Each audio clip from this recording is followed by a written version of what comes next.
Assalamualaikum warahmatullahi wabarakatuh.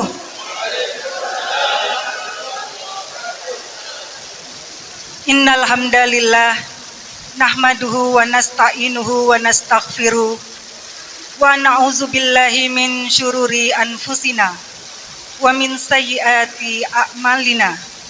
May yahdihillahu fala mudhillalah wa may yudlilhu fala hadiyalah. Allahumma sholli ala sayyidina Muhammad wa ala alihi wa sahbihi ajmain. Amma ba'd. Segala puji bagi Allah yang telah mempertemukan kita dalam majelis ilmu pada malam hari ini. Sholawat serta salam semoga selalu tercurah kepada junjungan kita Nabi Muhammad sallallahu alaihi wasallam, kepada keluarga, sahabat, dan seluruh pengikutnya hingga akhir zaman.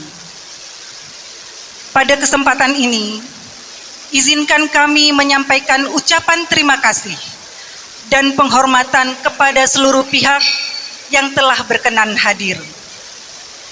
Kajian kita malam ini diselenggarakan oleh Masjid Nurul Iman dan Mushola Al-Ikhlas yang diikuti oleh jamaah dari Masjid Nurul Iman, Mushola Al-Ikhlas, serta jamaah dari masjid dan mushola sekitar.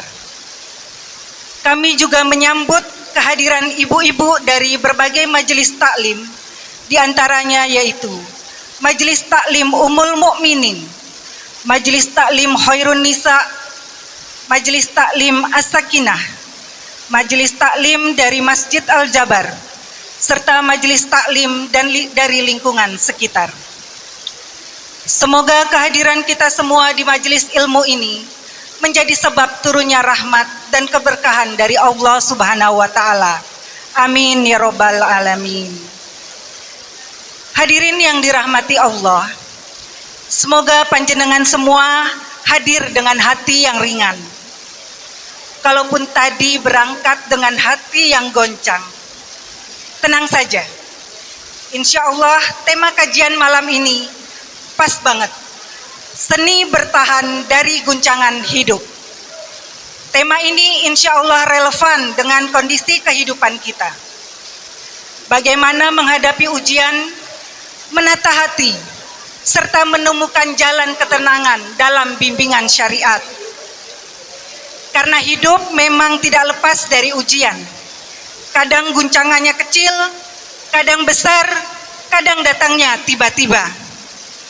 Alhamdulillah, malam ini telah hadir bersama kita Ustadz Oka Setiawan dari Jakarta. Insya Allah beliau malam ini siap berbagi vitamin rohani. Asalkan jamaah juga siap tenang mendengarkan, bukan tenang karena ketiduran. Sebelum memasuki acara inti, mari kita awali kegiatan ini dengan bersama-sama mengucapkan basmalah. Bismillahirrahmanirrahim. Semoga Allah memberikan kelancaran dan keberkahannya. Amin. Bapak Ibu peserta kajian, marilah kita berkomitmen menjaga adab-adab dalam majelis ilmu, dan kami juga menghimbau kepada para jamaah, bila tidak ada halangan atau uzur syar'i, untuk dapat mengikuti kajian sampai dibacakannya kafaratul majelis. Baik, kita masuk kepada acara inti. Marilah kita simak bersama tausiah yang akan disampaikan oleh Ustadz Oka Setiawan. Kepada beliau kami persilahkan. Yang dirahmati Allah, sebelum kita mulai kajian ini, saya mohon kita berdoa sebentar, membaca ta'awud, basmalah, sholawat nabi, dan baca kitab surat Al-Fatihah bersama-sama. Mari sebelum kita mulai, A'udzubillahi minasyaitonir rajim. Bismillahirrahmanirrahim. Allahumma sholli ala sayyidina Muhammad wa ala ali sayyidina Muhammad. Bismillahirrahmanirrahim. Alhamdulillahi Rabbil Alamin. Ar-Rahmanirrahim. Maliki Yawmiddin. إياك نعبد وإياك نستعين اهدنا الصراط المستقيم صراط الذين أنعمت عليهم غير المغضوب عليهم ولا الضالين آمين. Ya alhamdulillahirabbil alamin. Wassalatu wassalamu ala asyrofil anbiya'i wal mursalin sayyidina maulana Muhammadin wa ala alihi washabihi ajmain. Baik, Bapak Ibu sekalian yang dirahmati Allah, terima kasih dan khususan kepada Bapak Takmir, Ibu-ibu majelis taklim dan semua jamaah yang hadir di sini yang saya tidak bisa sebutkan satu persatu. Jadi perkenalkan saya dengan Bapak Setiawan, ya. Nanti apa yang akan saya bahas itu sesuatu yang menurut saya Bapak Ibu pasti akan menjalani, ya. Saya akan membahas tentang masalah hidup, ya. Karena suka tidak suka, terima tidak terima, mau menderita mau bahagia, Bapak Ibu tetap akan menjalani hidup, betul ya? Pertanyaan saya sekarang, tolong mungkin dijawab, ini kita ada interaktif ya. Bapak Ibu tuh kalau disuruh milih, ingin hidup bahagia atau ingin hidup menderita? Jadi semua orang termasuk saya, ya, pasti menginginkan hidupnya bahagia dunia dan akhirat. Pertanyaan kedua, kira-kira untuk bahagia itu mudah atau sulit? Ada yang mungkin bicara mudah, ada yang mungkin bicara sulit. Gak apa-apa. Jadi setiap orang pasti menginginkan hidupnya bahagia, ya. Tapi kenyataannya mungkin kadang-kadang dalam kondisi tertentu kita tidak bahagia. Contoh sederhana, Bapak Ibu tuh lebih bahagia kalau banyak uang atau tidak punya uang? Banyak uang? Baik, pertanyaan saya, apakah orang banyak uang bahagia semua? Apakah orang nggak punya uang tidak bahagia semua? Berarti sekarang Bapak Ibu pilih, banyak uang tidak bahagia atau tidak punya uang bahagia?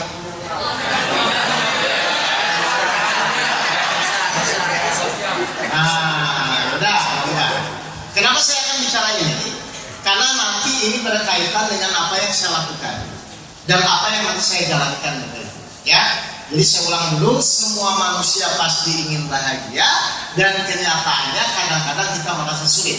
Padahal mohon maaf, Allah menurunkan Al-Quran. Salah satu tujuannya apa Bapak Ibu semua? Allah menurunkan Al-Quran, salah satunya untuk apa Bapak Ibu? Petunjuk. Petunjuk untuk apa? Untuk hidup kita bahagia. Berarti logikanya harusnya bahagia itu mudah atau sulit? Mudah bagi yang mengikuti petunjuk, sulit bagi yang berpikir sendiri. Mohon maaf, Bapak Ibu tuh ketika punya masalah biasanya mengikuti petunjuk atau berpikir sendiri? Baik, kita mulai. Betul atau tidak? Allah menurunkan Al-Quran itu tujuannya agar kita bahagia dunia dan akhirat. 87, kita mulai tadabbur Al-Quran. Silakan Bapak Ibu kalau mau dibuka juga silakan. Surat 87, surat Al-Alaq, ayat 6 sampai ayat 8. Kalau memang Allah menurunkan Al-Quran itu untuk membuat kita bahagia, berarti kalau nanti kita masih menderita, salah atau benar? Salah, ya. Karena harusnya hidup yang benar itu bahagia. Baik, kita buka 87 ayat 6 sampai ayat 8. Betul atau tidak? Silakan.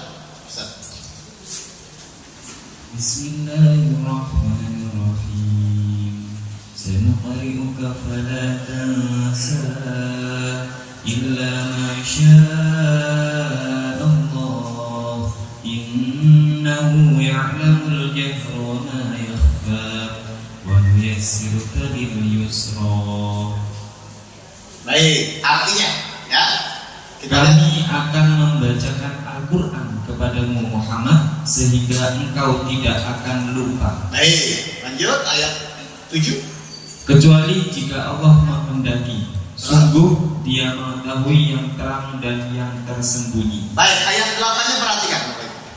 Dan kami akan memudahkan bagimu ke jalan kemudahan mencapai kebahagiaan dunia dan akhirat. Ternyata Al-Quran itu memang diturunkan kepada kita lewat perantara baginda Rasulullah SAW. Untuk apa? Supaya manusia itu hidupnya bahagia dunia dan akhirat. Jadi pertanyaan saya, berarti untuk hidup bahagia mudah atau sulit? Terus Bapak Ibu pusing, bingung, stres itu kenapa? Nah, berarti sekarang kita akan bahas apa yang harus kita lakukan dalam menjalani hidup ini, minimal mulai mengikuti petunjuk-petunjuk Al-Quran. Ya, baik. Nanti kalau saya menjelaskan, misalnya kalau nanti Bapak Ibu kurang jelas, nggak apa-apa, langsung tanya saja. Ya, langsung tanya saja.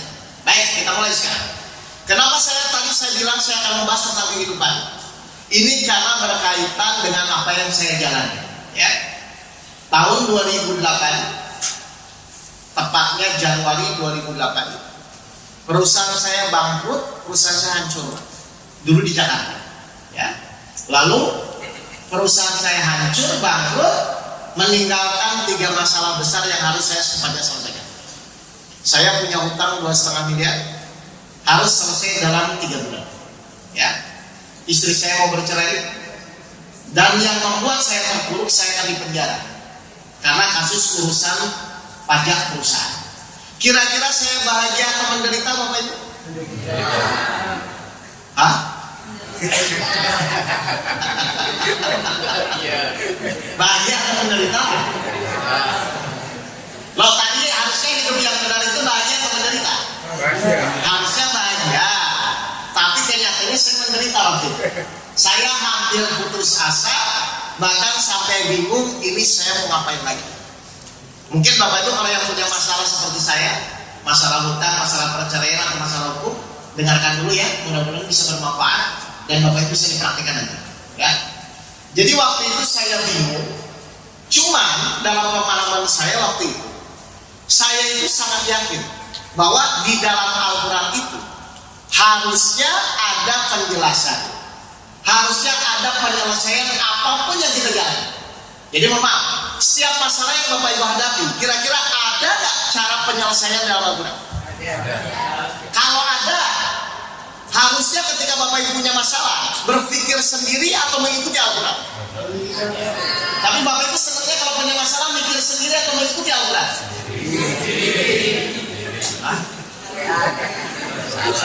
Nah, jelas saya. Jadi meskipun saya waktu itu nggak tahu bagaimana cara penyelesaiannya, tapi waktu itu saya yakin ya Allah harusnya di Al-Quran ada dong cara penyelesaian tentang masalah saya. Dari mana saya paham itu? Surat 16 ayat 89. Surat An-Nahl ayat 89, bahwa di dalam Al-Quran itu harusnya ada semua cara penyelesaian masalah hidup. Cuman waktu itu saya belum paham. Silakan. Surat 16 ayat 89. Apa kata Allah? Dan ingatlah pada hari ketika kami bangkitkan pada setiap umat seorang saksi atas mereka dari mereka sendiri. Terus? Dan kami datangkan engkau Muhammad menjadi saksi atas mereka. Terus? Dan kami turunkan kitab Al-Quran kepadamu untuk menjelaskan segala sesuatu sebagai petunjuk. Kami turunkan kitab Al-Quran kepada Muhammad untuk menjelaskan segala sesuatu sebagai petunjuk. Segala itu apa Bapak Ibu? Berarti semua apapun yang kita lakukan dalam hidup ini, solusinya, jawabannya, petunjuknya ada tidak di dalam Al-Quran? Kalau memang ada, terus yang Bapak Ibu pusingkan apa? Ya, enggak, pasti gini. Ibu tahu di dalam Al-Quran itu ada jawaban semua apa yang menjadi masalah kita. Ibu tahu. Kalau memang Bapak Ibu tahu dan Bapak Ibu yakin bahwa semua itu ada di dalam Al-Quran, berarti ketika punya masalah itu mengikuti Al-Quran atau berpikir sendiri? Seharusnya mengikuti Al-Quran. Kira-kira di dalam Al-Quran itu ada nggak cara menyelesaikan istri cerewet? Ada nggak? Al-Quran menjelaskan segala sesuatu.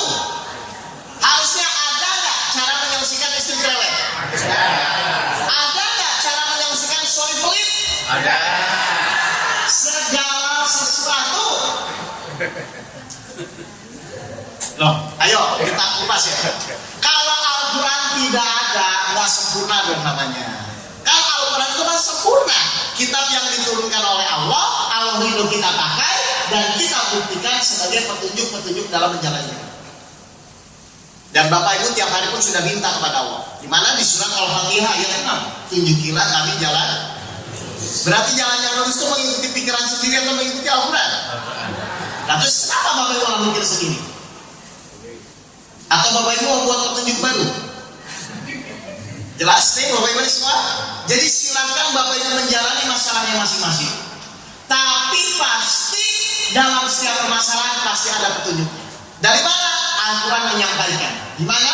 Di surat 76 ayat 2 dan ayat 3. Mari kita lihat. Betul atau tidak? Bahwa setiap ujian itu sudah ada petunjuknya.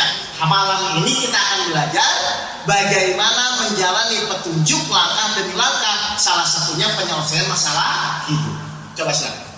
Surat 76 ayat 2 dan ayat 3. Apa kata Allah? Artinya saja langsung ya, biar waktunya juga bisa maksimal. Silakan. Sungguh kami telah menciptakan manusia dari setetes mani yang bercampur, yang kami hendak mengujinya dengan perintah dan larangan. Setiap manusia diciptakan, dan saat itu pun manusia akan diuji. Bapak Ibu tahu, Bapak Ibu hidup nanti akan diuji. Baca lagi. Sungguh kami telah menciptakan manusia dari setetes mani yang bercampur, Terus, yang kami hendak mengujinya. Bapak Ibu tahu, Bapak Ibu akan diuji. Kalau tahu, berarti nanti ketika ada masalah, biasa saja atau pusing? Bapak Ibu selama ini ketika punya masalah, biasa saja atau pusing? Pusing. Lo kan tahu nanti akan diuji. Halo? Loh, kecuali Bapak Ibu nggak tahu. Misalnya saya tanya, Bapak Ibu tahu nggak api itu panas? Bapak Ibu tahu nggak api itu panas? Terus Bapak Ibu kena api terus panas, wajar nggak? Kenapa? Karena sudah tahu api itu panas. Bapak Ibu tahu nggak orang hidup itu pas diuji? Loh, kalau tahu berarti nanti pas diuji harusnya biasa saja atau pusing? Seharusnya biasa saja. Kenyataannya pusing.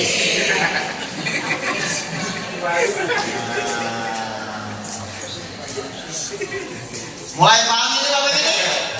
Tapi kata Allah apa? Setiap ujian itu Allah jawab di ayat 3-nya, saudara, ayat 3-nya apa? Sungguh kami telah menunjukkan kepadanya jalan yang lurus. Berarti setiap ujian ada nggak petunjuknya? Ada. Untuk mempermudah atau mempersulit? Berarti menyelesaikan masalah itu harusnya mudah atau sulit? Harusnya mudah. Kenapa sulit? Nah, itu yang jadi pertanyaan waktu di Januari 2008 Bapak. Ya, seperti itu saja. Kameranya bisa diangkat ya. Jadi gini, saya bilang kepada Allah, ya Allah, saya punya masalah, utang saya 2,5 miliar, istri saya akan bercerai, saya akan dipenjara. Logikanya di dalam Al-Quran harusnya ada penyelesaian. Tapi kenapa ini ya Allah, saya bolak-balik, saya baca, saya hatamkan, bukan semakin tenang, malah semakin pusing. Ini salahnya di mana? Ternyata salah saya apa? Salah saya cuma satu. Saya belajar Al-Quran, saya memahami tafsirnya, tidak ada gurunya. Ya, ada deh ya. Akhirnya ternyata bukannya Al-Quran yang salah, tapi saya belajar Al-Quran waktu itu nggak ada gurunya. Jadi saya nggak ngerti bagaimana cara menyambungkan antara masalah hidup yang saya alami dengan Al-Quran yang selama ini kita baca. Harusnya ini Al-Quran, ini masalah itu nyambung Bapak. Paham ya Bapak? Karena yang namanya petunjuk hidup itu pasti harusnya terlibat dalam kegiatan hidup kita. Ya, kayak gini lah. Kalau Bapak Ibu misalnya beli mobil, ada nggak manual booknya? Supaya apa? Supaya paham, betul ya? Sama, orang hidup pasti sudah ada manual booknya atau petunjuknya. Cuman karena saya waktu itu belum punya guru, akhirnya saya cuma membaca tapi tidak memahami. Nah, Akhirnya apa yang terjadi? Doa saya rubah Bapak Ibu. Apa yang saya rubah? Saya bilang, ya Allah tolong tunjukkan seorang guru yang bisa membimbing saya memahami Al-Quran dan bisa mempraktekkan. Jadi saya mintanya dua, guru yang bisa memahamkan saya Al-Quran dan saya bisa mempraktekkan. Kenapa harus dipraktekkan Bapak Ibu?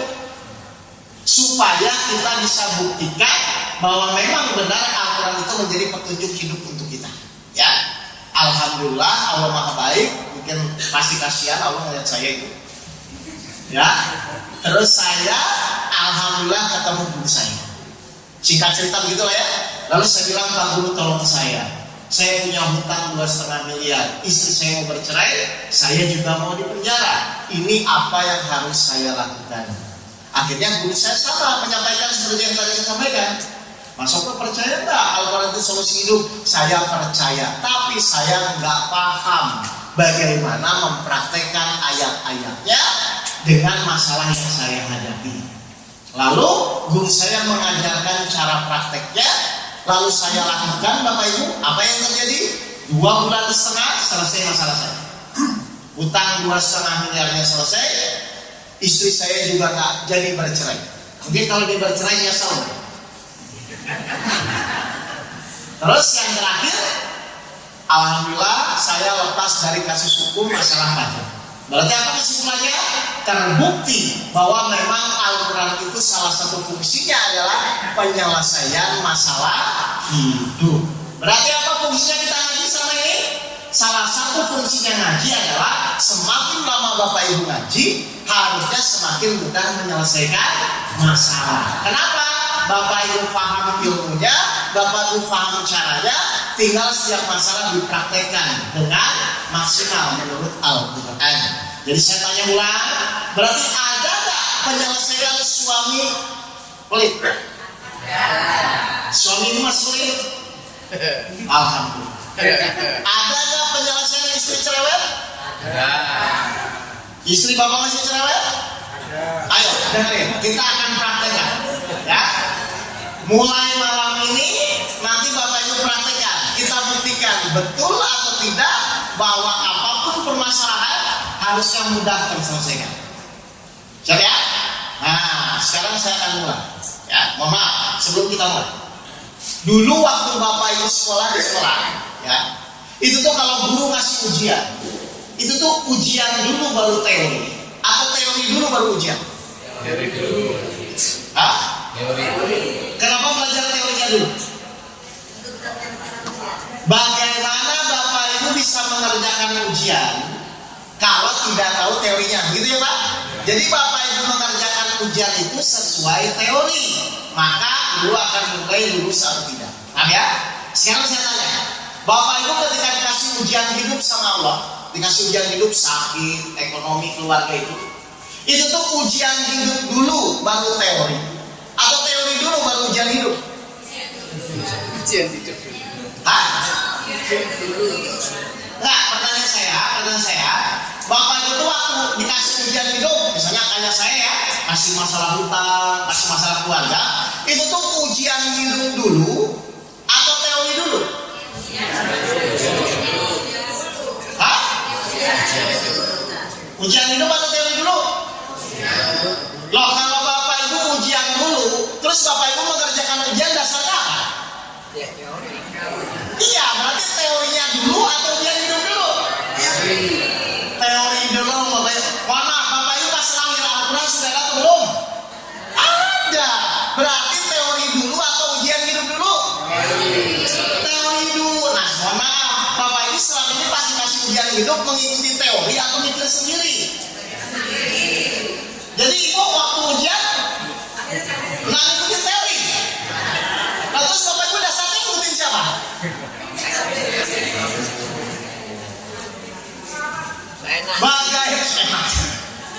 Bagaimana mungkin kita bisa mengerjakan ujian kalau kita dasarnya tidak ada teorinya?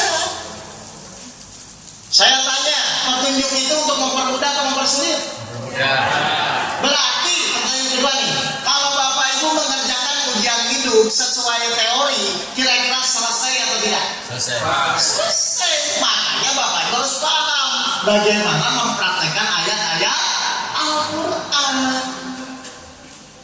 Jadi selama ini Bapak Ibu kalau dapat ujian hidup pikir sendiri, begitu ya? Kenapa pikir sendiri? Kan petunjuknya sudah ada.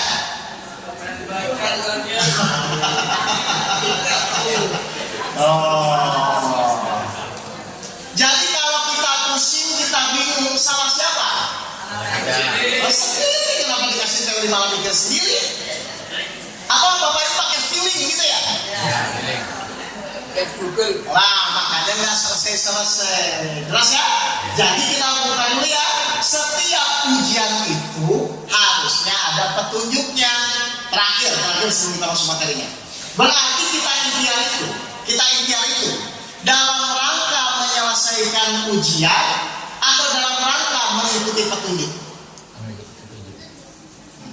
Kita selama ini ikhtiar, sakit ke dokter, hutang berusaha dilunasi itu dalam rangka menyelesaikan masalah atau dalam rangka mengikuti petunjuk. Selama ini Bapak Ibu ikhtiar, Bapak Ibu sakit pergi ke dokter supaya sembuh atau mengikuti petunjuk? Supaya sembuh. Hah? Kalau memang menurut petunjuk kita ikhtiar itu supaya sembuh? Enggak. Lah, sebelah Bapak Ibu pergi ke dokter, kan sakit ya pergi ke dokter ya. Pergi ke dokter itu supaya sembuh atau dalam rangka mengikuti petunjuk? Supaya sembuh. Wow, baik. Ustaz buka surat 50 sampai 50. Ini harus saya ulang dulu ya. Aduh, pantesan ini. Isinya tetap cerewet ini nggak selesai. Surat 51 surat Al-Zariyat ayat 56. Ini Bapak Ibu hafal bahwa Allah kujina oleh insan illa liya'budun. Ya. Apa ayatnya? Ayo kita lihat. Aku tidak menciptakan jin dan manusia melainkan agar mereka beribadah kepadaku. Kita diciptakan untuk apa Bapak Ibu? Baca lagi. Nah ini juga coba Bapak Ibu pahami ya. Aku tidak menciptakan jin dan manusia melainkan agar itu apa? Melainkan aku tidak menciptakan jin dan manusia melainkan agar itu apa? Berarti kita diciptakan untuk apa? Beribadah atau hanya beribadah? Coba baca lagi coba ya. Sekali. Aku tidak menciptakan jin dan manusia melainkan agar itu apa sembuh? Satu atau dua? Berarti kita diciptakan itu beribadah atau hanya beribadah? Kalau ibu bapak bilang beribadah berarti ada perintah lain. Tapi kalau bapak bilang hanya beribadah berarti tidak ada perintah lain. Sekarang saya tanya lagi, Bapak Ibu pergi ke dokter itu supaya sembuh atau hanya beribadah? Kita tuh diciptakan Allah supaya sembuh atau beribadah? Terus kenapa niatnya sembuh?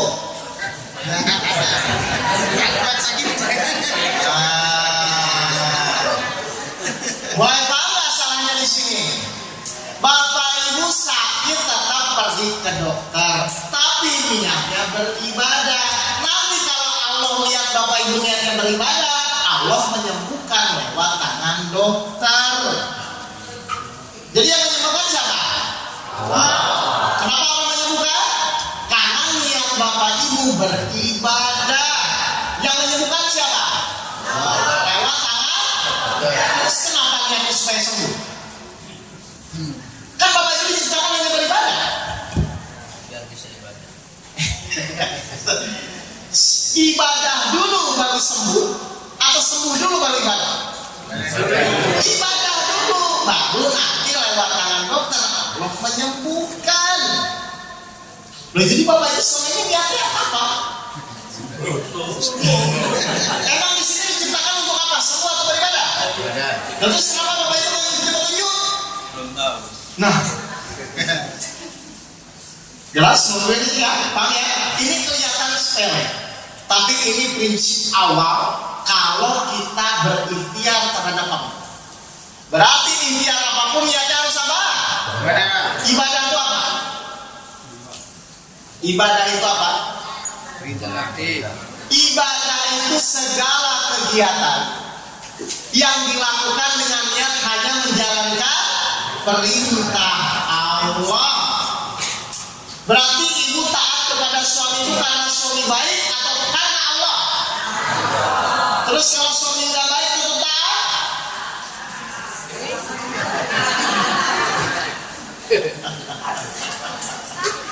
Oh, ya, tapi paham ini. Jadi kenapa selama ini hidup kita kadang-kadang masih sulit menyelesaikan masalah? Ternyata kita lupa tujuan Allah menciptakan manusia hanya satu-satunya beribadah. Jadi apapun yang kita lakukan harusnya niatnya karena Allah atau karena hasil. Kalau karena Allah kecewa atau menerima? Bapak itu sering kecewa? Sering. Kecewa itu karena Allah atau karena hasil? Hasil itu urusan siapa? Terus kenapa kecewa kepada hasil yang Allah putuskan? Ini loh awalnya dari niat ini. Karena dari awal niat Bapak Ibu kalau ikhtiar pasti karena hasil bukan karena Allah. Mohon maaf ya. Jadi selama itu Bapak Ibu sadar atau tidak sih?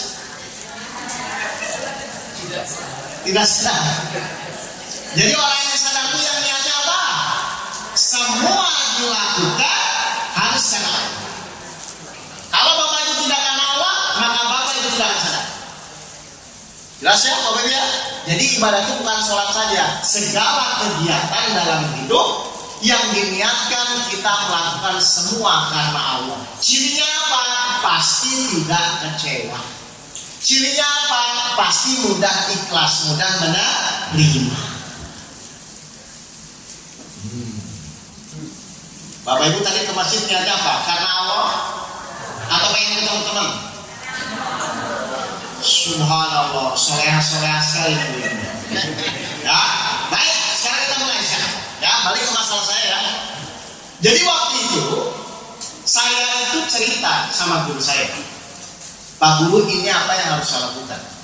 Saya ikhtiar sudah habis-habisan. Aset uang semua sudah saya keluarkan. Tapi kenyataannya bukan semakin baik masalah saya semakin terpuruk. Ya, akhirnya guru saya bilang, coba masukkan niatnya selama ini apa? Ternyata memang jujur saja niat saya adalah bagaimana secepatnya menyelesaikan masalah. Jadi ternyata dari salah niat saja Bapak Ibu itu bisa menjauhkan kita dari pertolongan Allah. Ya, jadi salah satunya Bapak Ibu ya. Jadi ini saya mau luruskan dulu. Silakan ikhtiar, memang ikhtiar itu wajib, tapi tolong niatnya hanya karena Allah, bukan karena hasil. Karena apapun hasilnya tetap nanti yang memutuskan Allah. Makanya dalam ikhtiar kita disuruh bertawakal kepada Allah. Betul? Bertawakal itu apa? Apa yang diserahkan? Hah? Hasil. Kalau memang Bapak Ibu selalu berserah diri terhadap hasil, ada nggak orang kecewa? Kalau Bapak Ibu sudah berserah diri terhadap hasil, ada nggak orang kecewa? Tidak. Bapak Ibu sering kecewa? Sering. Jujur. Oke, kita mulai ya. Jadi pas guru saya tanya begitu, saya langsung ngaku Pak. Iya Pak Guru, selama ini saya ikhtiar itu memang di pikiran saya adalah bagaimana secepatnya menyelesaikan. Akhirnya guru saya bilang apa? Yuk kita benerin. Nanti insya Allah kalau masuk ke mengikuti Al-Quran, pasti masalahnya selesai. Kenapa pasti? Karena memang Allah berjanji bersama kesulitan pasti ada kemudahan. Berarti sekarang kalau saya tanya Bapak Ibu mau mengikuti yang pasti atau yang tidak pasti? Pasti. Kalau yang mau mengikuti yang pasti berarti mengikuti Al-Quran. Kalau yang tidak pasti mengikuti pikiran kita sendiri. Ya, jadi tolong diperbaiki. Oke. Terus apa yang harus saya lakukan Bapak? Begini, guru saya tanya, Mbak Soko utangnya berapa? Saya bilang utang saya 2,5 miliar. Kapan harus selesai? Dalam 3 bulan. Aset punya nggak? Habis waktu itu. Ruko di Jababeka saya habis. Ya. Mobil juga habis. Istri juga hampir habis. Udah pengajuan. Nah, guru saya bilang gini, coba masuk ke hutang 2,5 miliar ya. Saya, guru saya namanya Kiai Antono, pesantrennya di Depok. Saya Kiai Antono hutang 5 juta. Kira-kira menurut Bapak Ibu, kalau saya tanya 5 juta dan 2,5 miliar, lebih cepat mana yang lunasnya? Kira-kira Bapak Ibu jawab yang mana? Kenapa yang 5 juta Pak? Lebih kecil. Saya jawab itu. 5 juta Pak. Kenapa? Lebih kecil. Salah kata guru saya. Saya bilang salahnya gimana? Makanya masalah masuk itu nggak selesai. Padahal mohon maaf ya, kalau ibu saya tanya 2,5 miliar dan 5 juta, itu cepat mana yang lunasnya? 5 juta kan? Salah.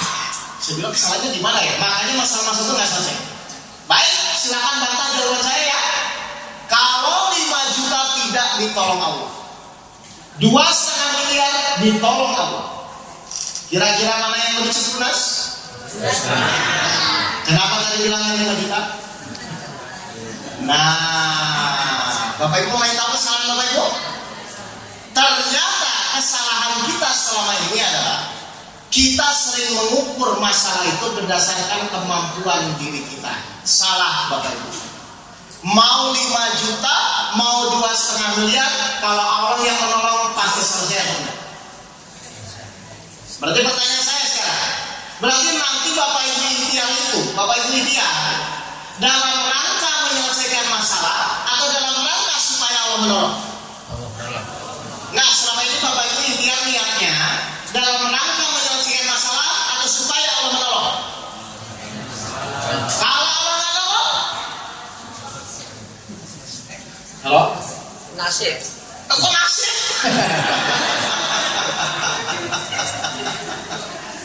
Ayo, Bapak Ibu tahu salahnya? Saya bilang iya ya. Berarti selama ini kesalahan saya adalah niat awal saya ikhtiar hanya untuk menyelesaikan masalah. Padahal masalah bisa selesai bukan karena kemampuan ikhtiar kita. Masalah bisa selesai karena hanya dengan pertolongan Allah. Baru niat saya rubah lagi Pak. Oh berarti saya akan berniat kalau ikhtiar itu supaya Allah menolong saya.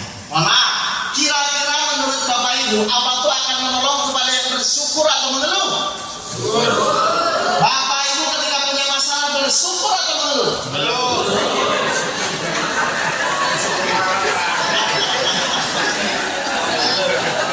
Selanjutnya, ayo jujur. Allah nolong itu nanti kepada yang bersyukur atau mengeluh?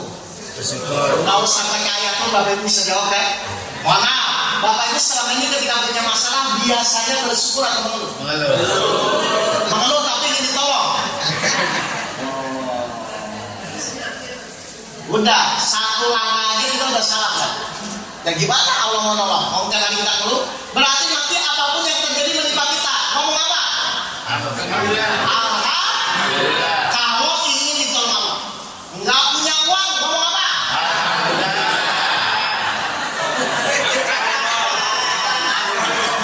Loh, kan ingin ditolong. Bapak Ibu mengeluh tidak mengeluh pun kan tetap nggak punya uang. Loh, tapi Allah janji kalau bersyukur Allah tambah, kalau kufur Allah azab.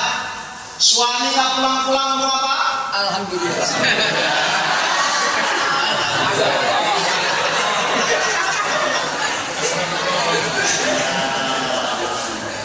Tahu salahnya ya Bapak Ibu ya?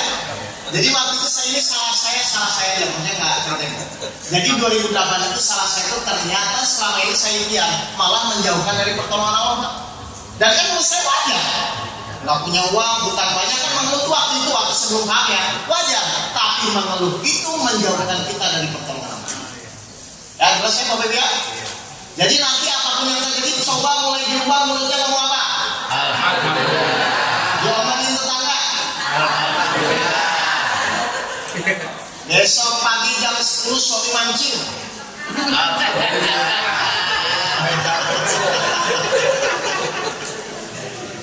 Rasa? Iya. Janji Allah kepada orang yang bersyukur apa? Surat 4 ayat 147. Ya, pokoknya Bapak Ibu mulai latih. Ternyata cara cara supaya Allah menolong itu merubah diri saya. Ya, sambil berikhtiar ya.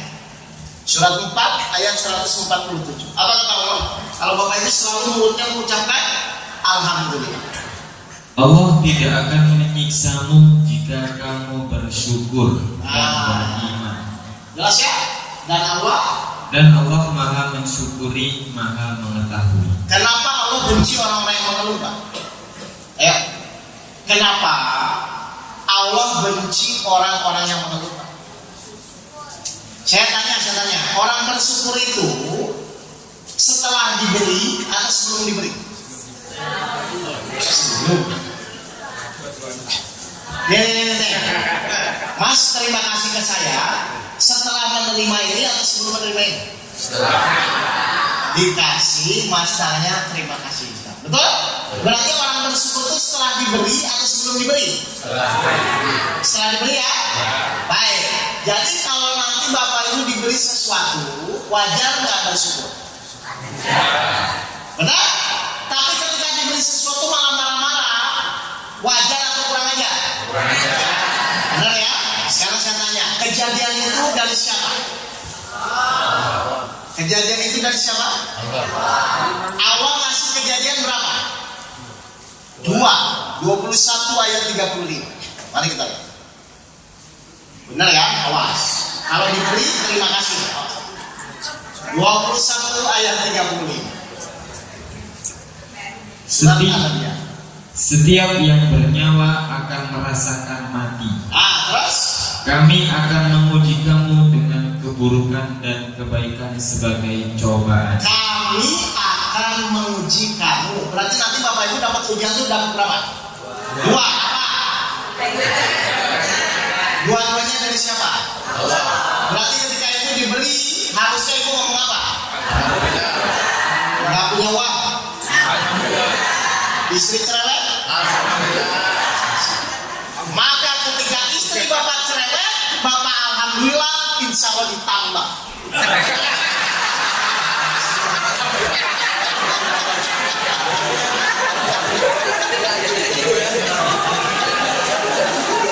Ditambah rezekinya.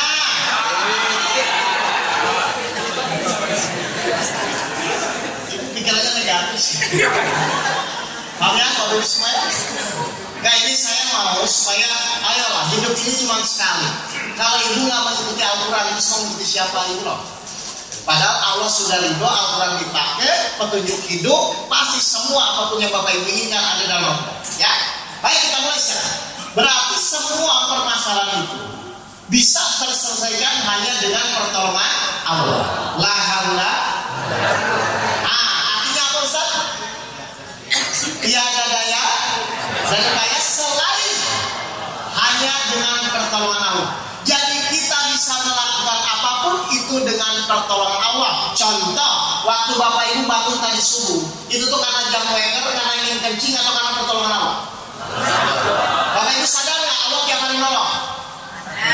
Bapak Ibu sadar Allah tiap hari nolong? Kalau Allah tiap hari nolong terus Ibu mengeluh, kira-kira wajar atau kurang ajar? Jadi selama ini Bapak Ibu apa?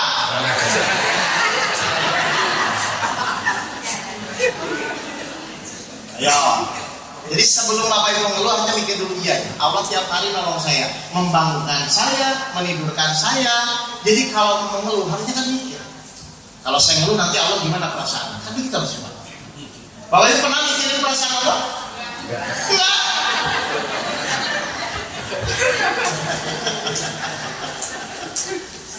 Paham ya? Paham ya?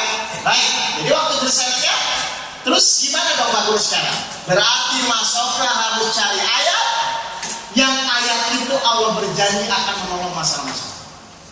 Di mana ayatnya? Bapak Ibu ini ada jamaah mungkin yang udah lama. Ternyata ayatnya ada di mana? Surat Al-Baqarah ayat 153. Ya ayyuhallazina amanu ista'inu bis-sabri was-shalah innallaha ma'as-sabirin. Tuh tahu ayat. Masa lupa ya? Kita kupas, ini satu ayat ini yang nolong saya waktu itu. Akhirnya masalah saya selesai 2,5 miliar dalam 2,5 bulan. Praktek ayat ini siapa? Silakan. Wahai orang-orang yang beriman, Terus, mohonlah pertolongan kepada Allah dengan sabar dan sholat. baik. Di sini Allah janji apa Bapak Ibu? Allah janji apa? Menolong untuk semua orang atau tidak semua orang? Baca lagi. Sekali lagi. Harus diulang-ulang ini. Wahai orang-orang yang beriman. Berarti Allah nolong untuk semua orang atau tidak semua orang? Yang beriman itu, kalau orang beriman itu yakin atau mikir? Ibu bapak ketika punya masalah yakin atau mikir? Yakin mikir?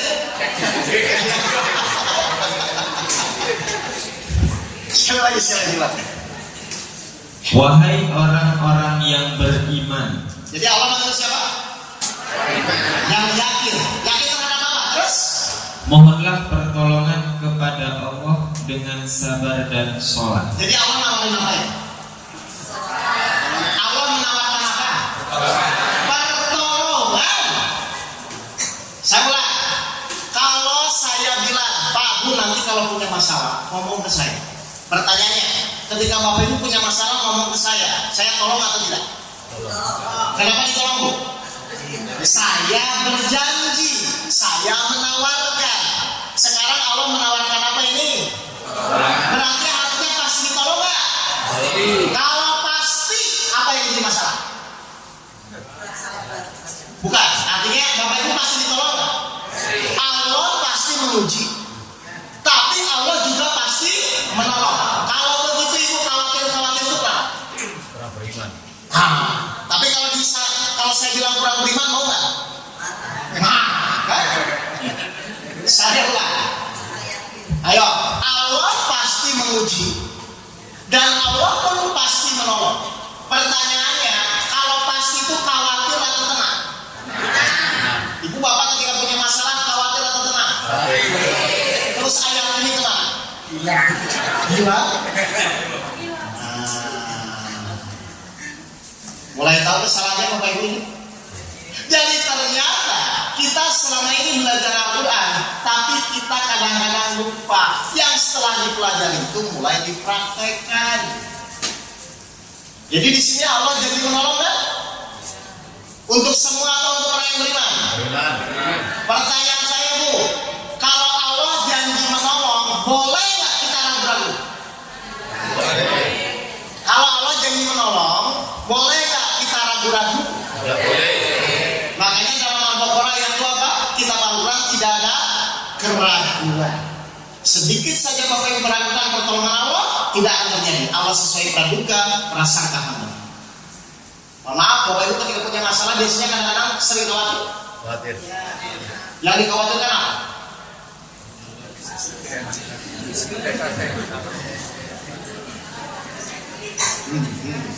Kelamaan. Nah, bagus. Kira-kira Allah langsung nolong atau ada prosesnya?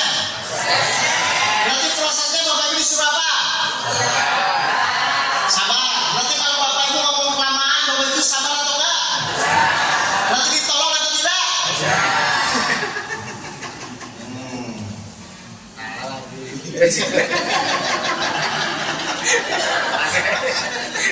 Ayo. Berarti selama ini yang membuat kita tidak ditolong-tolong salahnya Allah atau salahnya sendiri? Dari kapan Bapak Ibu salah sendiri?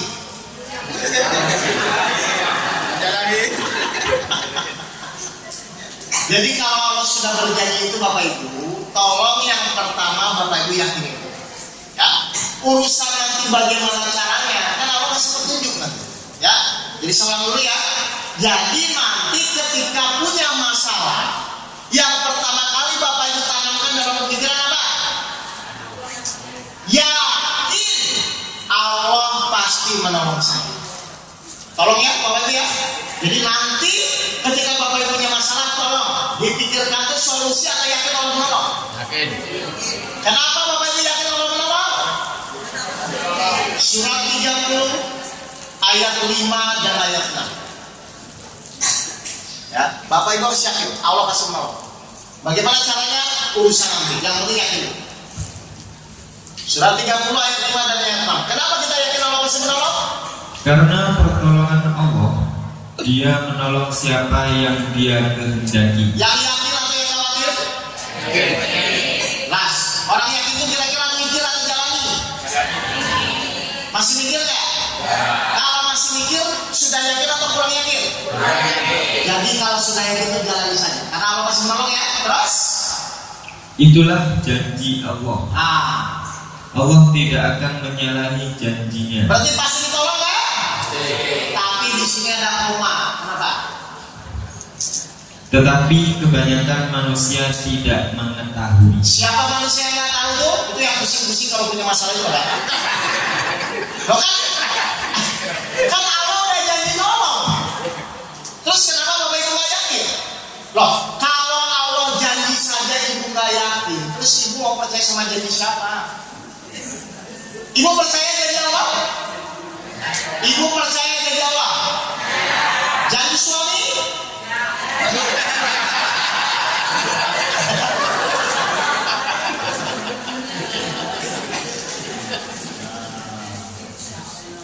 Jelas ya, Bapak ya. Jadi ternyata kalau kita renungkan lebih dalam, masalah itu bukan di luar diri kita. Ternyata masalah itu ada di dalam diri kita. Kurang yakin, niatnya salah, tidak yakin dengan janji Allah, nggak sabar. Ternyata kesalahan itu bukan di masalahnya, karena ujian itu pasti sesuai. Bapak Ibu percaya kan ujian itu sesuai kemampuan kan? Sesuai itu apa sesuai itu? Pas. Berarti masalah atau bukan? Bukan. Sepatu saya ukuran 40. Sepatu saya. Kaki saya ukuran 40. Saya beli sepatu ukuran 40. Sesuai atau masalah? Sesuai. Berarti ujian itu masalah atau sesuai? Sesuai. Boleh nggak dianggap masalah? Tidak boleh. Kalau tidak sesuai, baru masalah. Kalau ujian itu sesuai atau tidak? Surat 7 ayat 42. Jadi Bapak Ibu pertama harus meyakini dulu teori-teori Al-Qurannya, baru nanti di jalannya. Masa kita hidup bertonton masih pusing Bapak Ibu? Ya. Surat 7 ayat 42. Dan orang-orang yang beriman serta mengerjakan kebajikan. Jadi tetap yang pertama dipanggil beriman dulu, yang yakin dulu ya Pak ya. Oke, terus? Kami tidak akan membebani seseorang melainkan menurut kesanggupannya. Ini artinya apa ini? Berarti sebenarnya Bapak Ibu bisa menjalani ujian ya? Kenapa pasti bisa? Berarti ujian itu beban atau bukan? Bukan. Istri cerewet itu beban atau bukan Pak?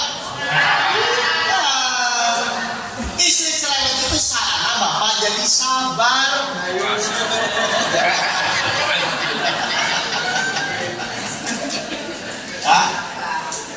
Hari ini kita ketawa-ketawa aja ya, belum masuk metode. Paham nih Bapak Ibu? Oke, balik lagi ke Al-Baqarah 153, kita masih bersama. Ya, pokoknya kalau sekarang Bapak Ibu masih pusing evaluasi dirinya ya, jangan-jangan kurang mengerti Al-Quran. Dan pasti biasanya Pak. Ya, baca lagi. Wahai orang-orang yang beriman, Wahai orang-orang yang beriman, mohonlah pertolongan kepada Allah dengan sabar dan sholat. stop. Berarti ayat ini untuk yang sudah ditolong atau yang belum ditolong? Ayat ini untuk yang sudah ditolong atau yang belum ditolong? Untuk yang belum ditolong.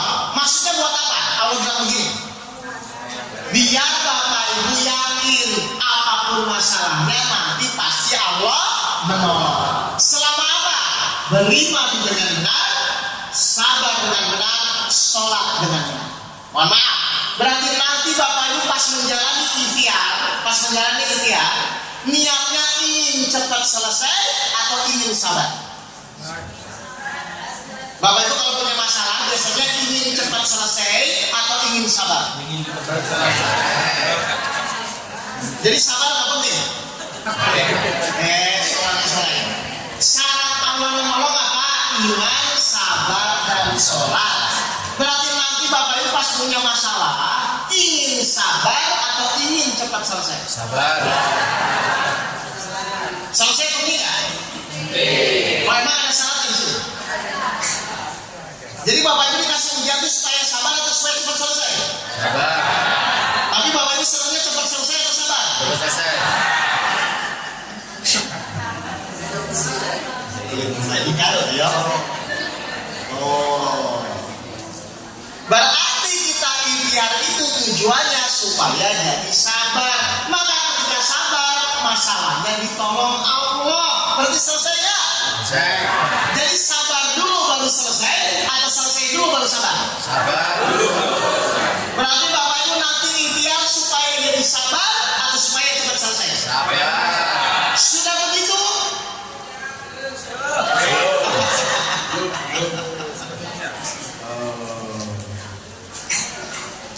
Paham ini Bapak Ibu ini? Jadi ternyata semua permasalahan hidup itu bukan karena masalahnya. Yang pertama karena kita kurang mengikuti petunjuk, bahkan mungkin tidak mengikuti petunjuk. Ya. Yang kedua ternyata tidak menjalankan apa yang Allah perintahkan. Nah, guru saya nanya, Mas Oka, tahu kan syaratnya iman sabar sholat? Saya bilang paham. Sekarang saya tanya, Mas Oka sudah beriman? Insya Allah. Dari kecil saya sudah Islam. Sudah sabar? Kalau nggak sabar saya bunuh diri. Saya bilang masalah itu. Sudah sholat? Apalagi sholat tahajud 11, duha 12, rawatib 10 saya jalani Pak. Kepepet. Mau gimana lagi Pak? Teman pergi ninggalin saya semua. Nggak ada yang bantu saya.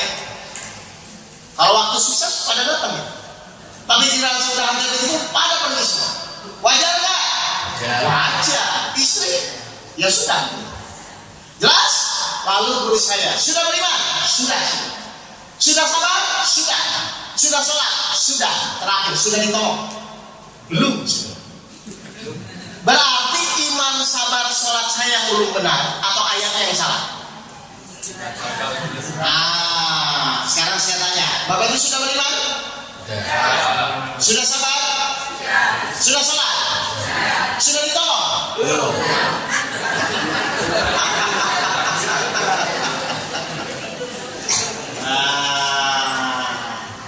Saya akhirnya kan tanya, terus memang iman seperti apa, sabar seperti apa, sholat seperti apa? Akhirnya guru saya menjelaskan, begini, Bapak Ibu tadi ngaku sudah beriman belum? Sudah kan? Menurut perasaan atau menurut Al-Quran? Jangan-jangan kayak saya. Coba kita lihat cirinya orang beriman menurut Al-Quran, bukan perasaan. Surat 5 ayat 69. Cirinya orang beriman menurut Al-Quran. Surat 5 ayat 69. Sesungguhnya orang-orang yang beriman, Surat 5 ayat 69. Ya. orang-orang Yahudi, Sabi'in, dan orang-orang Nasrani, barang siapa beriman kepada Allah, kepada hari kemudian, dan berbuat kebajikan, Lihat cirinya apa coba? maka tidak ada rasa khawatir padanya dan mereka tidak bersedih hati. Jadi cirinya orang beriman apa Bapak Ibu? Tidak ada rasa khawatir dan tidak bersedih. Mohon maaf Bapak Ibu, masih ada rasa khawatir dan bersedih? Masih. Hah? Masih. Berarti sudah beriman atau kurang beriman? Kurang. Kenapa tadi ngaku sudah?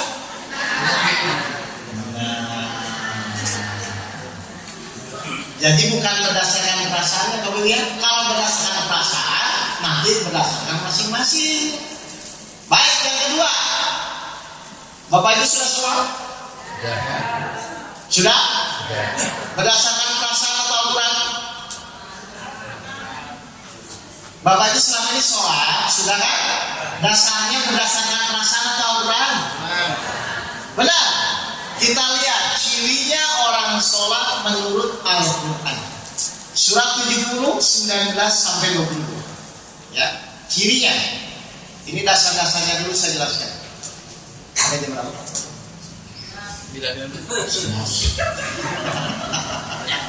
Ya, pokoknya perkenalan dulu ya, Bapak Ibu ya. Oke. Kalau pengen full besok tuh di Terawase 2 hari. Saya ngajinya namanya pesantren kehidupan. Jadi ibu ngaji sama saya 2 hari. Coba cirinya orang sholat, silakan. Sungguh manusia diciptakan bersifat suka mengeluh. Betul? Gak punya uang? Istri marah-marah? Anak sakit? Nah, semua orang termasuk saya begitu biasanya. Terus? Apabila dia ditimpa kesusahan, dia berkeluh kesah. Betul ya Bapak Ibu ya? Terus? Dan apabila mendapat kebaikan harta, dia jadi kikir. Jadi dasarnya manusia itu mengeluh, kikir dan lain. Tapi ada golongan yang tidak mengeluh. Golongan apa itu? Ayatnya berikutnya. Kecuali orang-orang yang melaksanakan sholat. Jadi menurut Al-Quran orang sholat mengeluh atau tidak? Tidak. Bapak Ibu masih mengeluh? Ya. Tapi sudah sholat? Ya. Tapi mengeluh? Ya.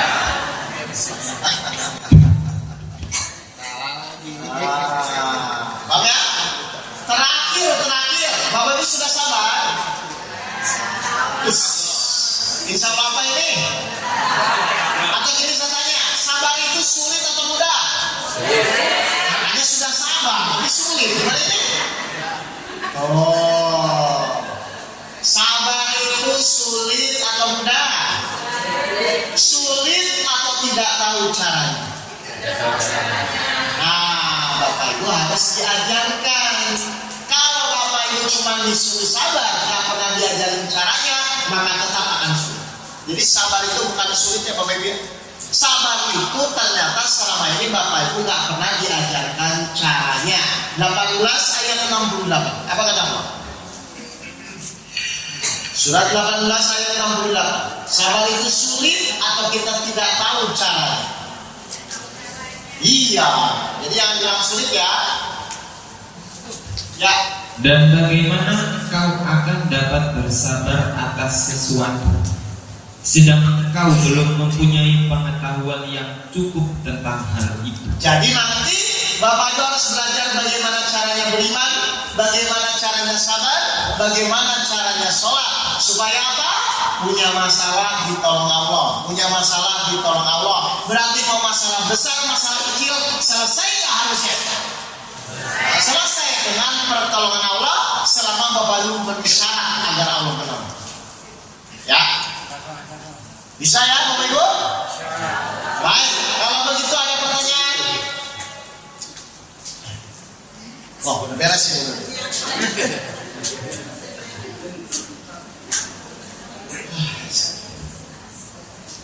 Ada pertanyaan? Oh silakan Mas. Saya langsung masuk pertanyaan aja lah. Ya, supaya Bapak Ibu saya nanti mempraktekkan semua. Ya. Misalkan dalam masa pengobatan Ustaz Ya. Saya ke dokter A misalkan. Terus saya cerita sama teman saya. Dokter ini begini begitu. Terus teman saya menyarankan untuk ke dokternya dia misalnya. Ya. Terus saya cerita ke teman lagi, dia menyarankan untuk ke alternatif aja. Gimana? Ke alternatif. Oh, alternatif aja ya. Yang demikian itu termasuk kategori berpikir dalam rangka ikhtiar atau ingin menyelesaikan masalah. Bagus. Saya sakit, pergi ke dokter A, belum sembuh ke dokter B, belum sembuh ke alternatif. Pertanyaan saya, niat Bapak awal ikhtiar itu hanya beribadah atau supaya sembuh? Karena ketika Bapak niatnya benar-benar semua karena Allah, nanti Allah bisa gerakan akan Bapak nanti semuanya di dokter apa. Jadi mau dokter A, dokter B, dokter C itu hanya sebagai sarana, tapi niat Bapak awal apakah niatnya beribadah atau spesial. Kenapa niat itu penting? Al-Baqarah 225. Jadi yang pertama apa? Bukan masalah pergi kemananya, tapi niat Bapak itu apa? Karena kalau Bapak niatnya beribadah, maka Allah akan gerakan saatnya kalau sembuh maka sembuh lewat dokter apapun. Silakan. Surat Al-Baqarah 225. Di lupa Al-Baqarah 225. Jadi bukan masalah idealnya apa ya, alternatif dokter itu silakan saja. Tapi niat Bapak berobat itu apa? Perhatikan. Allah tidak menghukum kamu karena sumpahmu yang tidak kamu sengaja. Terus Allah niat apa? Tetapi dia menghukum kamu karena niat yang terkandung dalam hatimu. Karena Bapak Ibu dinilai ibadah atau tidak ibadah tergantung dari niat. Jelas Pak? Nah, ketika niat kita memang lurus beribadah hanya karena Allah, maka nanti Allah perjalankan. Oh, tiba-tiba misalnya ke dokter. Oh, tiba-tiba ke alternatif. Itu hanya dalam rangka nanti Allah menolong. Jadi tolong, silakan Bapak Ibu berobat, silakan kemanapun, tapi tolong luruskan niat, hanya menjalankan perintah Allah beribadah. Bagus pertanyaannya. Ada lagi? Oh, silakan. Ya. Kalau metodenya, Bapak Ibu lihat YouTube saya aja ya. Metode iman, metode sabar, metode sholat kan ada semua. Ya, benar. Terus saya mau tanya. Ya. Kadang-kadang kalau ketika saya baca Al-Quran itu hidup ini adalah ujian. Oh ya. Tapi di lain sisi ada juga ayat yang mengatakan bahwa hidup ini permainan. Bagus. Jadi maknanya bagaimana? Maknanya bagaimana? Hidup ini ujian, hidup ini permainan. Sekarang saya tanya, berarti nanti ketika ibu diuji, ibu anggap serius atau permainan? Kalau kita tunjuk insya Allah jadi permainan. Nah, bagaimana caranya bermain? Mengikuti aturan. Iya, mengikuti aturan. Maksudnya kan pertanyaan ibu, satu sisi Allah hendak mengujinya, betul? Tapi satu sisi Allah pun menyatakan hidup ini hanya permainan. Di mana sih permainannya? Wong pusing-pusing benar ya. Tapi kenapa Allah mengatakan itu permainan? Kita buktikan permainannya di mana? Surat 10 ayat 107. Ya, silakan mencoba. Surat 10 ayat 107. Di mana permainannya? Perhatikan. Dan jika Allah menimpakan suatu bencana kepadamu, Jika Allah menimpakan suatu bencana kepadamu, maka tidak ada yang dapat menghilangkannya kecuali Dia. ini apa maksudnya Bapak Ibu? Oke, saya tanya. Coba kita ulang lagi ayatnya ya, biar Bapak Ibu paham ya. Nanti permainannya gimana? Saya lihat. Dan jika Allah menimpakan suatu bencana kepadamu, Kalau Allah ngasih ujian, permasalahan, bencana apapun kepadamu, modalitas kepadamu, terus maka tidak ada yang dapat menghilangkannya kecuali Dia. berarti yang akan menyelesaikan siapa? Allah. Nah, tapi kita disuruh ikhtiar kan? Ikhtiarnya tujuannya apa? Coba, ibu bapak dulu waktu di sekolah dikasih soal ujian sama gurunya, itu yang menyelesaikan siapa? Masa gurunya? Waktu bapak di sekolah, gurunya kan ngasih ujian, betul? Terus ketika dikasih ujian, yang menyelesaikan siapa? Muridnya dong, betul nggak? Berarti pertanyaan kedua nih, berarti kalau kita yang menyelesaikan berat atau ringan? Nah, kalau ujian sekolah ya, sekarang menurut Allah di sini ujian hidup yang menyelesaikan siapa? Allah ngasih ujian. Terus Allah bilang hanya Allah yang bisa menyelesaikan. Terus tujuannya apa dong kalau begitu? Halo? Aku gini, Bapak Ibu tahu nggak sih ujian yang menyelesaikan nanti Allah? Seorang Bapak Ibu tahu nggak? Nanti ujian hidup itu yang akan menyelesaikan Allah dengan pertolongannya, tahu atau tidak? Saya ulang, Bapak Ibu tahu yang akan menyelesaikan ujian hidup itu Allah? Nah terus Bapak Ibu pusing-pusing itu kenapa? Mau bantu Allah, nggak usah, nggak usah dibantu. Nih, makanya segera Allah tidak akan menimpa suatu bencana kepadamu, maka tidak ada yang dapat menghilangkannya kecuali Allah. Allah yang ngasih masalah, nanti juga Allah yang akan menyelesaikan. Berarti tugas kita apa? Padahal kita tetap disuruh ikhtiar kan? Berarti pasti tugas kita itu adalah bagaimana supaya Allah mau menyelesaikan. Di situ permainannya. Padahal mohon maaf, selama ini Bapak Ibu kalau punya masalah ingin menyelesaikan atau ingin Allah yang menyelesaikan? Ingin menyelesaikan. Bisa nggak kita menyelesaikan? Nah kalau tidak bisa, kenapa ingin menyelesaikan? Sok tahu. Makanya hidup ini harusnya permainan. Bagi siapa? Bagi yang sadar nanti Allah juga yang akan menyelesaikan.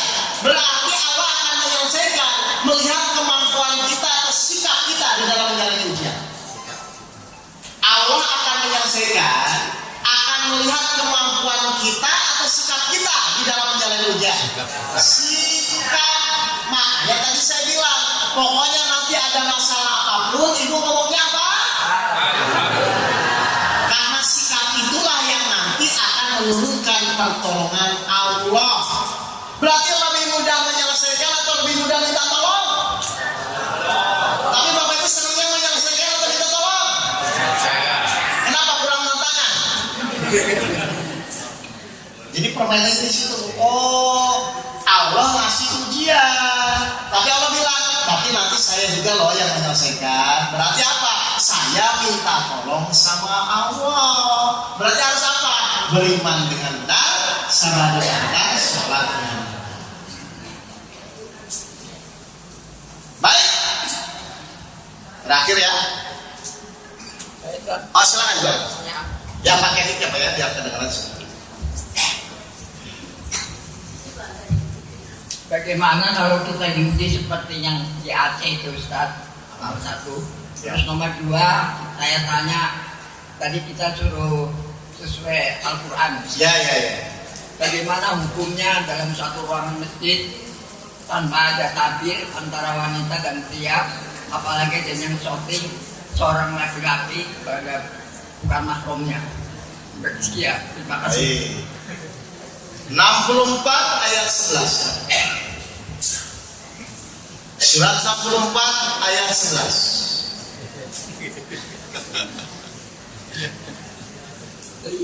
Ada hukum Pak, ada kebijaksanaan.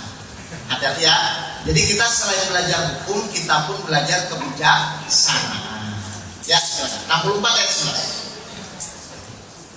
Tidak ada suatu musibah yang menimpa seseorang kecuali dengan izin Allah. Apa Bapak Ibu di sini? Bagaimana dengan musibah di Aceh? Baca lagi. Tidak ada suatu musibah yang menimpa seseorang kecuali dengan izin Allah. Berarti musibah di Aceh sudah atas izin Allah. Kenapa Allah mengizinkan?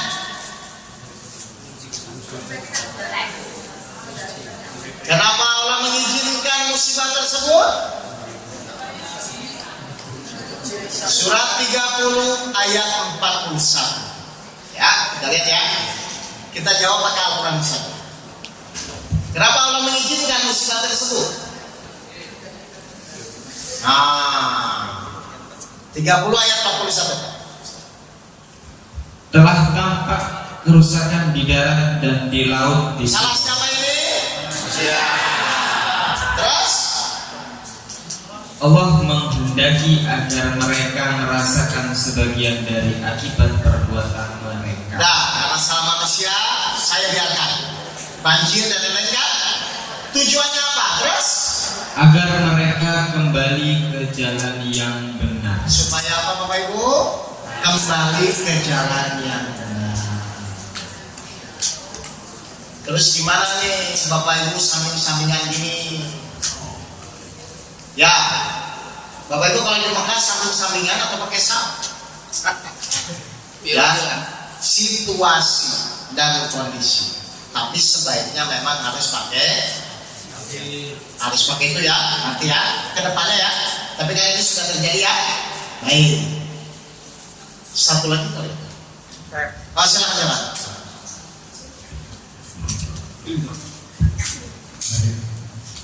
Saya bertanya di dalam surat Asy-Syura ayat 30. Oh ya, musibah yang terjadi kesalahan ya. Itu tadi berarti musibah itu adalah ujian atau masalah yang terdapat akibat dari perbuatan kita, akibat dari dosa-dosa. Baik, Mohon pencerahannya. saya tanya dulu ya, tapi semua musibah harus atas izin Allah dulu atau tidak? Harus atas izin Allah dulu ya. Tadi saya bilang, meskipun Allah izinkan, tujuannya apa? Menegur itu karena kesalahan manusia itu supaya kembali ke jalannya benar. Tapi tetap salah siapa? Baik, kita buka dulu 42 ayat 30. Silakan. Apa kata Allah? Surat 42 ayat 30. Musibah itu kesalahan dirimu. Maka nanti saya buka lagi ayat berikutnya. Dan musibah apapun yang menimpa kamu adalah karena perbuatan tanganmu sendiri. Kenapa? Pasti salah satunya tidak mengikuti perintah Allah. Ya, salah duanya tidak taat kepada Allah, salah ketiganya mengikuti hawa nafsu. Ya, terus? Dan Allah memaafkan banyak dari kesalahan-kesalahan. Tapi tetap semua atas izin Allah nggak? Baik, surat 4 ayat 79. Terakhir lagi bukan. Apa kata Allah? Kebajikan apapun yang kamu peroleh adalah dari sisi Allah. Jelas ini Bapak Ibu nih. Jadi kalau perbuatan baik itu memang tetap Allah izinkan dan Allah dari sisinya. Terus? Dan keburukan apapun yang menimpamu itu dari kesalahan dirimu sendiri. Kenapa dari kesalahan kita? Karena kita diberikan pilihan. Mengikuti Allah boleh, mengikuti hawa nafsu boleh. Saya tanya sekarang, Bapak tuh kalau dicerewetin istri, sabar atau marah? Enggak, yang benar nih jawabannya. Allah izinkan nggak Bapak sabar? Silakan. Allah izinkan nggak Bapak marah-marah? Silakan. Tapi resiko ditanggung masing-masing. Harusnya ketika istri Bapak cerewet, Bapak sabar atau marah-marah? Luar biasa Pak. Jadi ternyata Pak, perbuatan baik, perbuatan buruk kembali kepada diri kita sendiri. 17 ayat 7. Silakan. Ya. Surat 17 ayat 7. Apa kata Allah? Jika kamu berbuat baik, berarti kamu berbuat baik untuk dirimu sendiri. Terus? Dan jika kamu berbuat jahat, maka kerugian kejahatan itu untuk dirimu sendiri. Jadi kalau Bapak Ibu ingin beruntung, harusnya sabar atau marah-marah? Berarti ketika suami ngasih setengah gaji itu apa?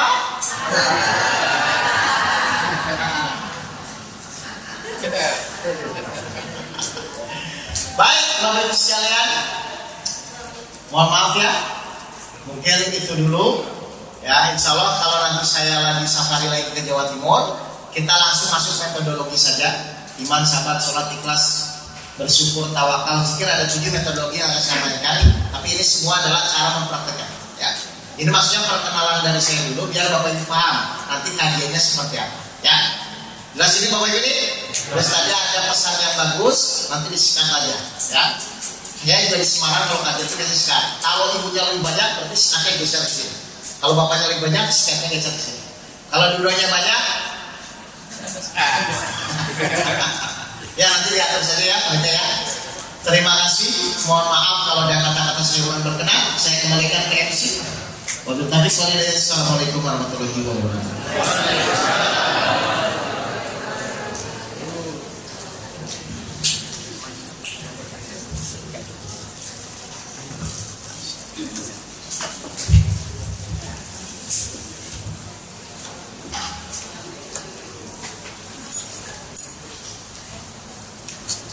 Terima kasih Ustaz Oke atas tausiahnya. Bapak Ibu jemaah sekalian, demikian seluruh rangkaian kajian malam ini telah kita lalui bersama. Semoga apa yang kita dengar menjadi ilmu yang bermanfaat, menjadi cahaya yang menuntun langkah kita menghadapi berbagai bencana hidup, dan menjadi pemberat amal kebaikan di sisi Allah Subhanahu wa Ta'ala. Mari kita tutup majelis ini dengan membaca hamdalah. Alhamdulillahirrahmanirrahim.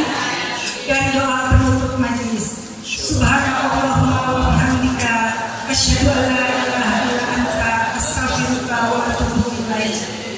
Terima kasih kepada seluruh jamaah yang telah hadir.